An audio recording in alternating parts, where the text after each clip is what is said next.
Puji Tuhan, pelajaran Yohanes kita sudah mau habis, sudah mau selesai. Ya, sampai Yohanes pasal yang ke 21 terakhir nanti. Lalu nanti setelah itu kita akan diskusi bersama-sama apa yang sudah kita dapat dari Yohanes 1 sampai 21. Pelajaran apa yang memberkati kita, gitu ya. Nah, sekarang kita masuk di Yohanes pasal 18 ayat 1 sampai 11 saja, ya. Yohanes pasal 11 ayat 18 ayat 1 sampai 11. Sekali lagi yang sudah dapat katakan amin. Amin. Yohanes 18 ayat 1 sampai ayat yang ke-11. Ya, kita baca silih berganti. Saya baca yang pertama, saudara yang kedua. Seterusnya secara silih berganti ya. Jadi laki-laki dulu, perempuan yang pertama, perempuan yang laki-laki yang kedua. Oke, perempuan yang hitung kali ketiga, 2, 3.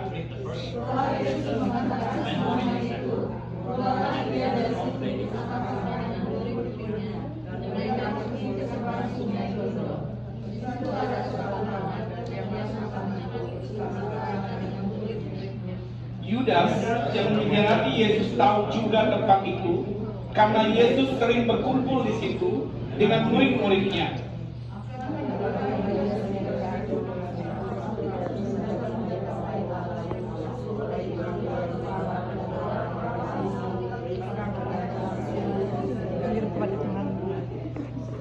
Maka Yesus yang tahu semua yang akan menimpa dirinya maju ke depan dan berkata kepada mereka, "Siapakah yang kamu cari?" Jawab mereka, "Yesus dari Nazaret." Katanya kepada mereka, "Akulah dia." Yudas mengkhianati dia, itu juga di situ bersama-sama mereka. Ketika dia berkata kepada mereka, "Akulah dia," mundurlah mereka dan jatuh ke tanah. Maka dia berkata, "Siapakah yang kamu cari?" Kata mereka, "Yesus dari Nazaret." Jawab Yesus, "Telah kukatakan kepadamu, akulah dia. Jika aku yang kamu cari, biarkanlah mereka ini pergi." Demikian hendaknya supaya menambah firman yang telah dikatakannya. Dari mereka yang kau serahkan kepadaku, tidak seorang pun yang membiarkan binasa. Lalu Simon Petrus yang membawa pedang membunuh seberang itu menetapkannya kepada hamba imam besar dan memutuskan telinga kanannya. Nama hamba itu adalah Malkus. Kata Yesus kepada Petrus, "Salahlah pedangmu itu, karena aku harus minta orang yang kata-kata." Ya, puji Tuhan. Bapak Ibu Saudara, kita belajar singkat saja secara garis besar. Kalau saudara temukan pada pasal 18 ayat 1, pendahuluan saja sudah dikatakan, setelah Yesus mengatakan semuanya itu, keluarlah ia dari situ bersama-sama dengan murid-muridnya dan mereka pergi ke seberang sungai Kidron.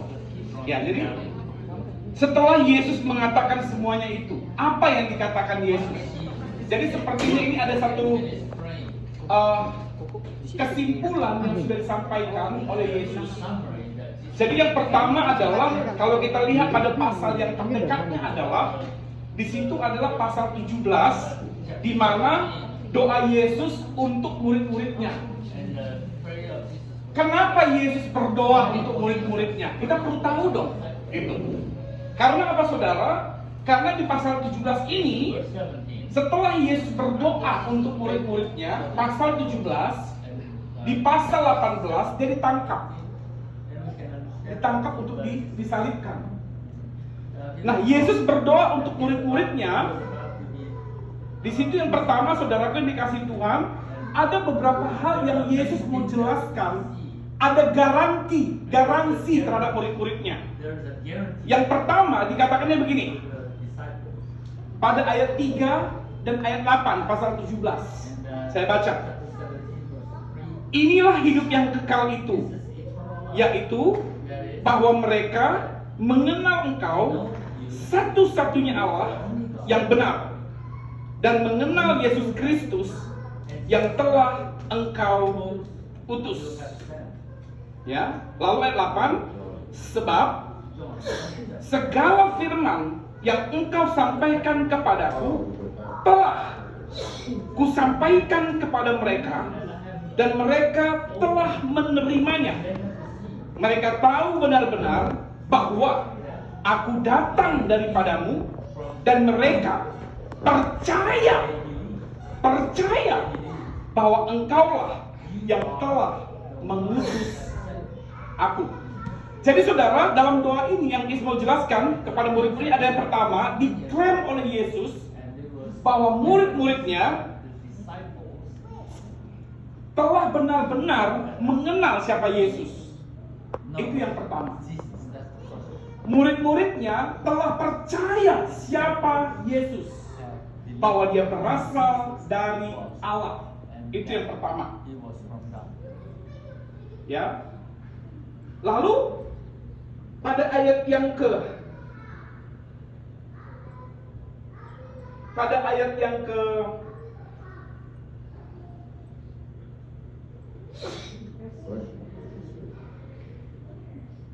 8,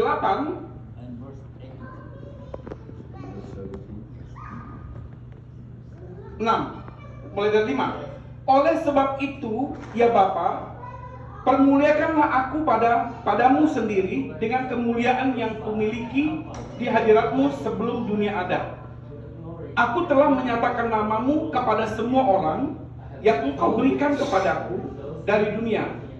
Mereka itu milikmu, dan engkau telah memberikan mereka kepadaku, dan mereka telah menuruti firman-Mu. Kemarin beberapa minggu yang lalu kita diskusikan kenapa dikatakan murid-muridnya menuruti firman-Nya.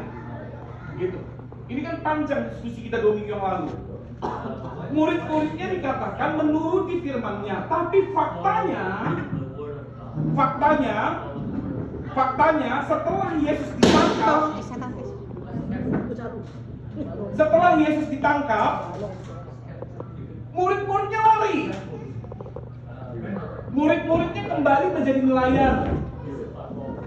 Petrus berkata apa? Aku nggak kenal Yesus 3 kali. Lalu perkataan firman ini maksudnya apa? Mereka telah menuruti firman-Mu. Maksudnya apa kalau begitu? Nah, maksudnya adalah ayat 3. Ayat 3 poinnya. Dibilangnya apa? Inilah hidup yang kekal itu, yaitu bahwa mereka mengenal Engkau satu-satunya. Dan ayat 8, aku dari Engkau. Jadi begini, ketika murid-muridnya tahu siapa Yesus, percaya kepada Yesus, itu sudah komplit, lengkap. Itu sudah lengkap. Kita tahu ya, tidak ada satu manusia pun yang bisa melakukan hukum Taurat dengan sempurna, bukan? Dengan kita menerima Yesus, bukankah hukum Taurat sudah tergenapi? Setuju? Setuju. Setuju kan? Oke. Lalu yang berikutnya adalah lihat korelasinya. Pada ayat yang ke 12. Selama aku bersama-sama dengan mereka, apa dikatakan? Aku memelihara mereka dalam namamu, yaitu namamu yang telah engkau berikan kepadaku. Aku telah menjaga mereka, dan tidak ada seorang pun dari mereka yang binasa, selain daripada dia yang ditetapkan untuk siapa dia ini? Yudas Iskariot. 11 murid diklaim pasti selamat, kecuali Yudas. Nah, saudara, kenapa Yesus berdoa untuk murid-muridnya? Ini jawabannya. Lihat pada ayat yang ke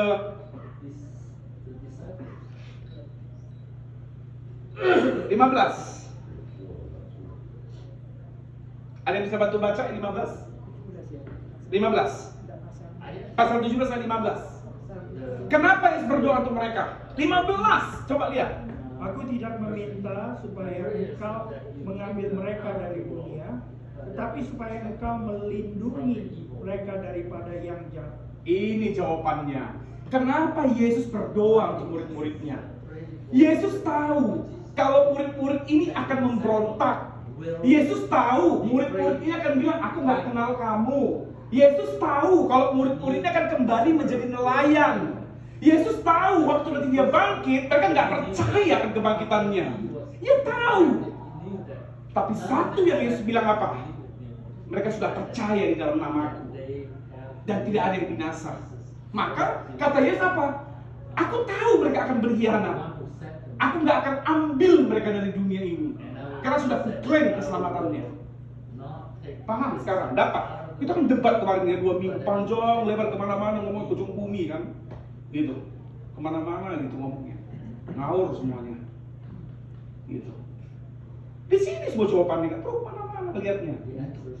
Kenapa dia berdoa begitu? Bisa aja kan gini, daripada kau ngawur-ngawur, gua ambillah kau sekarang pulanglah ke surga. Daripada kau nanti ngawur-ngawur gitu. Daripada nanti kamu menyangkal aku, kamu kembali jadi nelayan, aku cabut aja nyawamu sekarang kau pulang. Tapi apa kata Yesus? Enggak, aku ambil kamu. Tapi apa kata Yesus dalam doanya? Sudah kujamin keselamatanmu. Dan buktinya apa? Setelah murid-muridnya memberontak, mereka bertobat, jadi martir bukan? Jadi martir ya? Nyata kan? Nyata. Enggak lihat itu gampang lah, sederhana kok. Gak usah lihat jauh-jauh kemana-mana. Sini semua jawabannya. Di sini semua jawabannya. Sederhana kok. Gitu. Simpel kan? Simpel banget kan? Nggak perlu sampai 2 jam kita berdebat di panjang lebar. Saya diam aja teman-teman. Ngomong aja, semua gitu. Sederhana sekali. Cuma tinggal cat, lihat sana sini, lihat sini, selesai gitu. Simpel kan? Gitu. Oke. Lalu sekarang, nah, kenapa saya jelaskan pasal 17? Karena pasal 18 ayat 1 dikatakan begini. Setelah Yesus mengatakan semuanya itu yang saya jelaskan tadi nih. Garis besar intinya. Ini tentang doa Yesus itu. Jaminan keselamatan itu. Jadi tahu ya kenapa ya? Kok pikir kenapa Yesus berdoa untuk murid-muridnya sampai ditangkap dia? Kenapa Yesus berdoa? Karena Yesus tahu murid-muridnya akan berkhianat, akan kembali ke depan yang lama. Tapi Yesus tidak ambil mereka pulang. Kenapa? Yesus tahu bahwa mereka sudah percaya sungguh-sungguh sebenarnya. Hanya saja kemanusiaan mereka membuat mereka seperti itu, ketakutannya yang membawa mereka kepada kehidupan yang dan ayat 12 kata kuncinya, selama mereka bersama-sama dengan aku tidak ada binasa satupun kecuali cuma Yudas gitu. Dan ini adalah salah satu ayat kata kunci tentang keselamatan, kepastian keselamatan di dalam Tuhan. Ini kepastiannya. Oke, sekarang kita masuk pasal 18, sederhana saja. Pasal 18 ini saudara, saya memberikan tema adalah menjadi pemimpin yang bertanggung jawab. Oke, sebelum saya mulai, saya mau tanya, pemimpin itu dilahirkan atau diciptakan? Diciptakan. Oke. Yang diciptakan angkat tangan, yang dilahirkan angkat tangan. Yang dilahirkan, yang diciptakan. Oke. Terima kasih ya. Semua dibahas semua benar, jangan ada salah, tapi bisa juga salah. Oke. Dari saya, semua orang dilahirkan menjadi pemimpin. Semua orang. Setidak-tidaknya menjadi pemimpin atas dirinya sendiri. Memimpin dirinya sendiri paling tidak. Satu. Seorang suami memimpin keluarganya. Seorang ibu memimpin anaknya. Betul? Tapi menjadi pemimpin yang berkualitas harus diciptakan. Paham? Semua orang dilahirkan jadi pemimpin, Pak. Gini, kamu jangan pernah memimpin orang kalau kau gak bisa memimpin diri sendiri. Setuju gak? Kamu mimpin saya hidup aja berantakan. Kamu atur saya hidup gak karu-karuan. Pimpin dirimu baru pimpin saya. Selesai. Gitu. Semua orang dilahirkan menjadi pemimpin, tapi tidak semua orang menjadi pemimpin yang berkualitas. Paham kan? Nah, sore malam hari ini kita belajar dari kepemimpinan Yesus. Yang pertama, lihat. Yang pertama, belajar apa yang kita dapat dari kepemimpinan Yesus. Saya suka dengan Yesus ini, dikatakan begini. Pertama, saudara, ternyata orang yang sering bersama dengan kita itu nggak betul-betul kadang semua jadi teman. Maka ada dikatakan musuh dalam selimut. Maka ada di peribahasa dikatakan apa? Pagar makan tebu. Pagar makan. Lihat pasal 18 ayat 1. Setelah Yesus mengatakan semuanya itu, tadi sudah saya katakan ya. Oh, jadi gini, kalau saudara buka Alkitab, setelah Yesus mengatakan semua itu, coba cepat cari di atasnya, apa di sebelumnya, intinya apa yang diomongkannya gitu. Oke, lalu mengatakan semuanya itu, keluarlah ia dari situ dengan murid-muridnya, mereka pergi di seberang sungai. Di situ ia masuk ke taman itu bersama-sama dengan murid-muridnya, bersama-sama dengan Yudas yang mengkhianati Yesus. Tahu juga tempat itu karena Yesus sering berkumpul di situ dengan murid-muridnya. Yudas masuk nggak murid-muridnya? Masuk di pelajaran yang pertama. Tidak selamanya orang yang dekat dengan kita, yang selalu ada bersama dengan kita, akan mendukung kita sebenarnya. Belum tentu. Jangan-jangan dia jadi spion kita. Hati-hati. Ini pelajaran. Yudas selalu bersama-sama dengan Yesus. Dia diajak ke Getsemani, ikut berdoa. Betul? Yudas bukannya nyelundup, dia tahu tempat itu kata Alkitab. Dan Yesus mengajak dia sering ke tempat itu. Itu yang pertama. Ketika saya pelajari, oke, deal.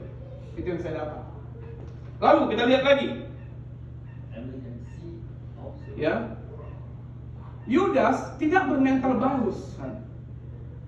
Dia ajak pasukan, ajak Romawi, ajak tuan apa? Siapa lagi yang diajak? Yahudi dan segala macam untuk menangkap Yesus kan? Emang Yesus penjahat?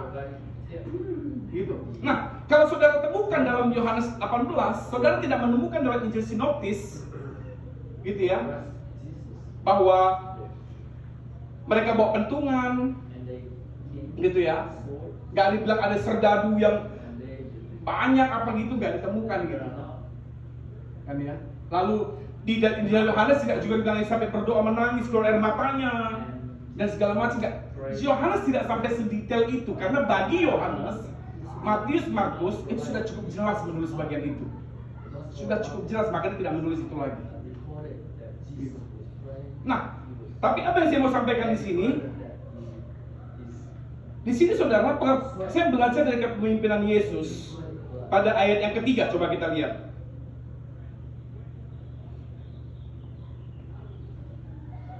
Maka datanglah Yudas juga ke situ dengan pasukan prajurit penjaga-penjaga bait Allah yang disuruh oleh imam-imam kepala dan orang-orang Farisi, lengkap dengan lentera, seluruh dan senjata. Maka Yesus yang tahu semuanya itu, semua yang akan menimpa dirinya, maju ke depan dan berkata kepada mereka, siapa yang kamu cari? Saudara perhatikan kepemimpinan Yesus. Kepemimpinan Yesus saudara perhatikan. Ayat yang kelima, 6 dan ke-8 dia tanya, siapa yang kau cari? Apa katanya? Akulah dia, akulah dia, akulah dia. Betul? Ada saudara temukan kalau Yesus lari, Alkitab mengatakan Yesus tahu semuanya itu kalau dia dicari. Sembunyi nggak dia? Maka saudara, kita tidak menemukan di Alkitab kalau Yesus ditangkap. Tapi dalam Yohanes dikatakan dia menyerahkan dirinya sendiri. Betul? Kan dia bilang, siapa yang kamu cari? Dia sudah, akulah dia. Kan diserahkan dirinya ini, bukan sembunyi dia kan? Betul nggak? Kan diserahkan dirinya, bukan ditangkap loh dia, bukan digerebek dia loh. Menyerahkan diri dia. Diserahkannya dirinya loh. Kenapa? Karena dia tahu bahwa rencana Allah harus digenapi. Rencana Allah harus digenapi. Nah saudara, kenapa dia menyerahkan dirinya? Gitu ya. Padahal dikatakan dia tahu kalau itu akan menimpa dirinya kata Alkitab. Ya. Maka Yesus yang tahu semua yang akan menimpa dirinya. Lalu siapa yang kamu cari? Akulah dia. Ayat 5, ayat 6, akulah dia. Ayat 8, jawab dia, akulah dia, gitu ya. Kenapa? Dia pemimpin yang bertanggung jawab. Kenapa? Dia tidak mau membahayakan murid-muridnya. Maka apa katanya, lihat pada ayat yang ke-8. Jawab Yesus yang ketiga kali. Telah kukatakan kepadamu, akulah dia. Jika aku yang kamu cari, biarkanlah mereka ini pergi. Dia begini, dia nggak mau mencelakakan murid-muridnya karena aku yang kau cari. Saudara, berapa banyak pemimpin yang seperti ini? Tapi kebanyakan pemimpin mengorbankan bawahannya. Betul nggak? Pegawai laundry, majikannya nggak berani keluar, maju yang pegawainya, benar kan? Benar nggak? Saudara di company saudara, berapa banyak pemimpin saudara berani maju? Berapa banyak company yang kolaps, diutamakan gaji karyawannya dulu? Berapa banyak yang berani begitu? Berapa banyak yang berani? Ayo. Berapa banyak, saudara? Dari sini saya belajar arti sebuah kepemimpinan. Saya bilang, wah. Ketika dia bilang apa? Gini, garis bawahi kata ini. Dia tahu semua itu yang akan menimpa dia. Nanti dia mati kan? Akan disiksa kan? Dengan tegas dia bilang, siapa yang mau cari? Yesus di Nazaret. Akulah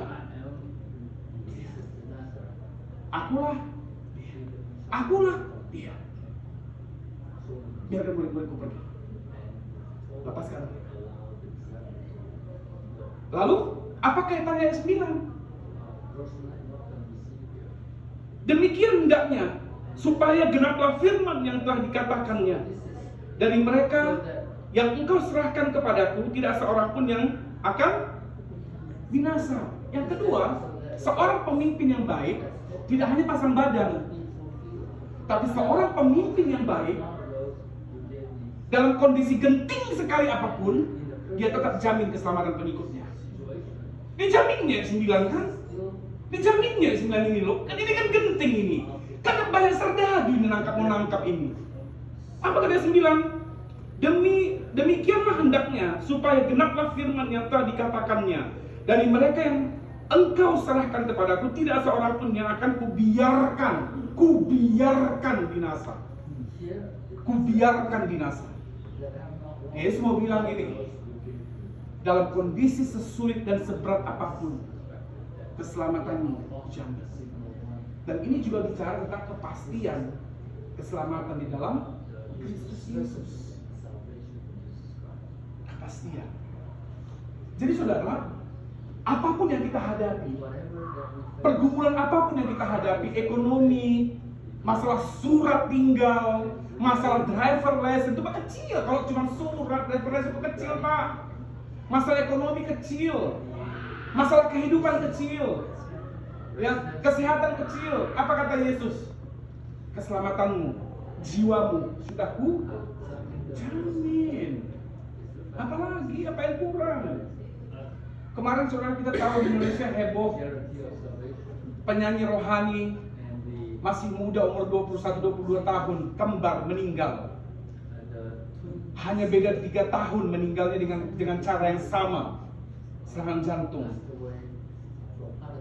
Saudara, kita disebut sama Bu Hana via telepon.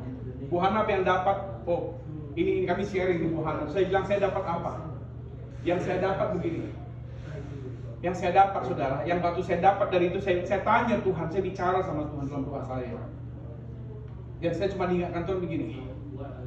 Bukan soal hidup 80-90 tahun. 15 tahun pun kau hidup, Yakob. Kalau hidupmu jadi berkat, cukup. Gitu. Cukup. 11 tahun pun kau cuma di bumi ini, tapi kalau berdampak untuk kekekalan sorga, cukup. Hidup 99,9 tahun, Pak, tapi kalau hanya untuk diri sendiri, Pak, percuma. Percuma. Itu yang saya dapat. Betul nggak? Betul. Percuma. Hidupnya singkat, cantik, kembar, tapi lagu-lagu rohani sudah memberkati bangsa-bangsa. Banyak orang yang bertobat. Itulah hidup. Itu hidup di dalam Tuhan. Itu hidup. Nah, saudara, kembali ke teks kita, ke pembahasan kita. Ayat 10. Lalu Simon Petrus yang membawa pedang menghunus pedang itu menetapkannya kepada hamba imam besar dan memutuskan telinga kanannya. Nama hamba itu adalah Niklaus. Kata Yesus kepada Petrus, sarungkanlah pedang itu. Bukankah aku harus minum cawan yang kuberikan kepada Bapakku? Ada dua yang bisa didapat. Yang pertama, memang itu harus terjadi dan harus terjadi. Dan Yesus bilang, siapa yang kamu cari? Aku. Siapa yang kamu cari? Aku. Gitu kan? Akulah dia. Udah selesai. Yang kedua apa? Yesus yang mengajarkan kepada Petrus. Hebat loh pemimpin kayak gini. Apa? Di tengah-tengah keterpurukannya dia nggak menghasut orang untuk menyerang orang yang akan membunuh dia. Bisa dihasutnya loh. Sifat manusia begini, Pak. Kalau dia nggak suka dengan satu orang, kan dia hasut orang untuk gini. Aku nggak suka dengan Julinda, kan aku hasut dan membenci dia loh. Itu sifat manusia loh. Maaf ya, manusia yang mentalnya rendah.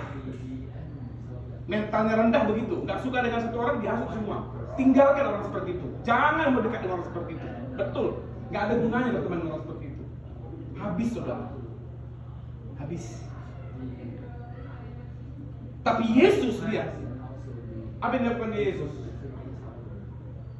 Dia nggak bilang gini kan, ayo serang, bisa aja loh dia bilang gitu kan. Tapi apa dia bilang apa? Dia sedang mengajarkan apa yang dia firmankan. Agar apa? Tunduk kepada pemerintah. Karena kita atas nama pemerintah ini datang untuk menangkap. Ini kan atas nama pemerintah ini. Kan dia bilang apa? Tunduklah kepada pemerintah yang ada di atasmu kan? Di sini saya bilang, hebat sekali kepemimpinan Yesus ini ya. Nggak dihasutnya orang untuk membenci orang yang dia benci, yang membenci dia. Gitu. Nggak dihasutnya kan? Nggak bagus deh terus nggak gitu loh. Jangan katanya. Udah biar ini harus terjadi. Saudara, susah cari pemimpin seperti ini. Saya belajar itu. Saya bilang, wah, dari ayat 18 ini aja bisa belajar begini ya gitu. Wow. Pemimpin yang berkualitas judul kita hari ini. Semua orang dilahirkan menjadi pemimpin, tapi tidak semua orang menjadi pemimpin yang berkualitas. Karena untuk menjadi pemimpin yang berkualitas itu harus diproses. Tapi nggak semua orang mau ikut proses, Pak. Pak, saya banyak kenal pemimpin. Mungkin bagi saudara saya sombong, tapi saya bicara fakta, Pak. Saya khotbah keliling di Indonesia, Pak. Kemana-mana saya khotbah. Saya kenal banyak orang kaya, orang hebat. Saya kenal. Saya tahu bagaimana mereka. Saya tahu sekali. Yang dibilang Ci ini Jarum, saya kenal Ci. Saya udah pernah salaman dengan dia. Saya nggak di hotelnya gratis. Saya punya membernya. Jarum. Saya punya membernya. Gudang Garam.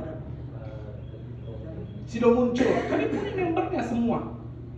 Free kalau kami nginap di situ. Saya tahu model-model pemimpin yang mengorbankan anak buahnya. Saya kenal.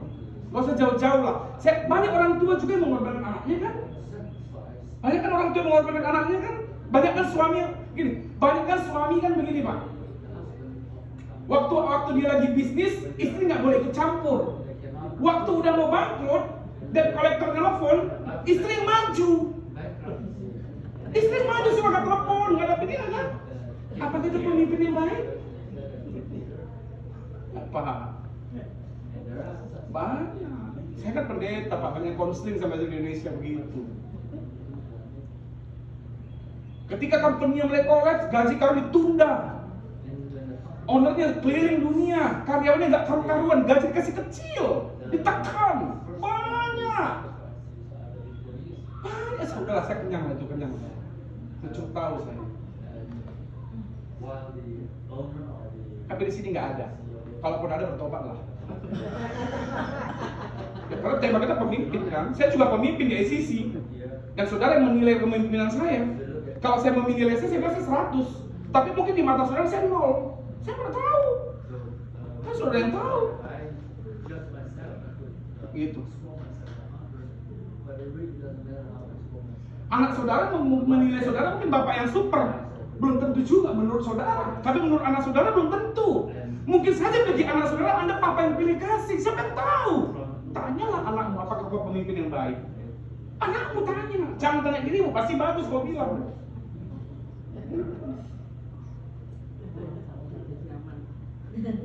Nah, Kita belajar dari kepemimpinan Yesus. Padahal dengan pengakuannya dia ini jelas dikatakan dalam Alkitab, dia tahu semuanya itu akan menimpa dia. Biasanya orang kalau begitu cari 1.000 alasan. Ini yang saya dapat dari bagian ini. Lalu yang kedua, dia menjamin keselamatan pengikutnya. Yang ketiga, dia pemimpin yang tidak menghasut orang lain untuk memberontak, tapi mengikuti rule yang ada. Ada 3 yang saya pelajari dari Yohanes 18. Amin. Oke, kalau mau diskusi, mau tambahan, atau yang berbeda juga boleh diskusi. Bagus tadi. Dipersilahkan dengan hormat.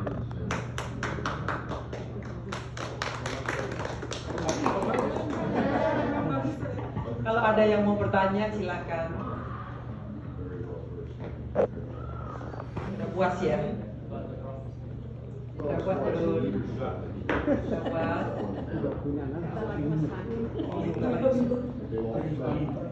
Ya kalau udah puas, puji Tuhan. Mungkin kita akan nyanyi satu lagu lagi. Kita akan tutup, mungkin kita doa ya Pak ya. Kita akan berdoa juga untuk yang berulang tahun, ya sekali lagi. Dan setelah itu kita boleh makan lagi. Ya. Belum.